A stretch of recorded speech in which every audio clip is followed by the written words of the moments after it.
Magandang umaga po. May babasahin po ang inyong lingkod sa John 20:19 po. Pakinggan po ninyo ito. Ito po yung muling nabuhay ng ating Panginoong Hesus at nagpakita sa kanyang mga alagad. Ito po. Kinagabihan ng araw ding iyon, na unang araw ng linggo, habang nakasarado ang mga pinto ng bahay na kinaroroonan ng mga alagad dahil sa takot nila sa mga Hudyo, dumating si Jesus. Tumayo siya sa kalagitnaan nila at sinabi, "Sumainyo ang kapayapaan." Pagkasabi nito, ipinakita niya ang kanyang mga kamay at ang kanyang tagiliran. Tuwang-tuwa ang mga alagad nang makita nila ang Panginoon. Muling sinabi ni Jesus, "Sumainyo ang kapayapaan. Kung paanong isinugo ako ng Ama, isinusugo ko rin kayo." Pagkatapos sila'y hiningahan niya at sinabi, "Tanggapin ninyo ang Espiritu Santo." Ito po. Sabi ng ating Panginoong Hesus, sumainyo ang kapayapaan. Lagi pong sinasabi na sumainyo ang kapayapaan. Pumayapa kayo, easy lang, relax lang kayo. Okay. Kung paano ako isinugo ng Ama, gayon din isinusugo ko kayo. Hinihingahan sila ni Jesus. Tanggapin ninyo ang Espiritu Santo. Ito po yung sinasabi ko noong nakaraang post na nung muling nabuhay ang ating Panginoong Hesus, sinabihan niya ang kanyang mga alagad na kung paano ako isinugo ng Ama, gayon din naman isinusugo ko kayo. Kasi akit na po siya sa langit eh. Inutusan niyang ituloy ang pangaral. Okay. At hiningahan sila at sinasabihan na tanggapin niyo ang Espiritu Santo. Kasi po, kung walang banal na espiritu na mangunguna sa kanyang mga alagad, walang kakayanang magturo, walang kakayanang mangaral. Ang ituturo po ng mga alagad niya, ay ang turo din niya. Itutuloy lang po, itutuloy lang. Tapos, pinasulat naman ng Diyos sa Bible.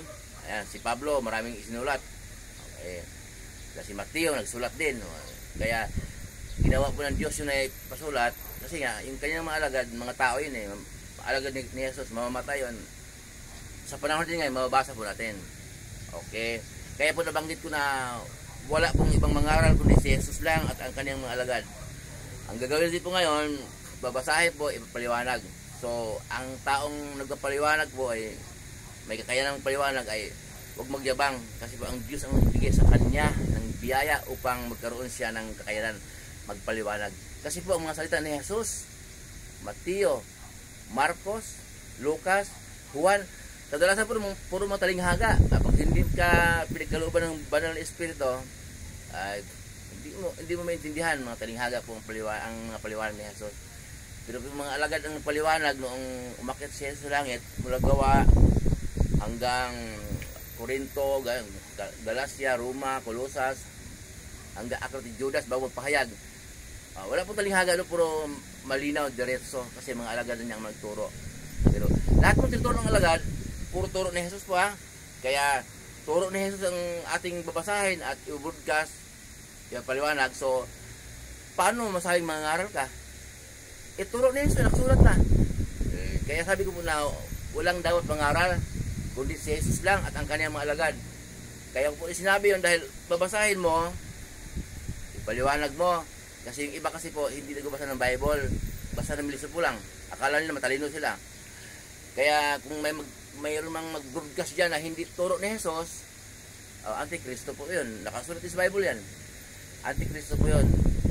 Ay, hindi po sa Diyos yun. Kaya walang dapat mangaral. Walang dapat magturo kundi si Jesus lang at ang kanyang mga alagad. Tayo po nang babasahin natin, i-broadcast natin kasi maraming hindi nagbasa ng Bible para may manawa niya.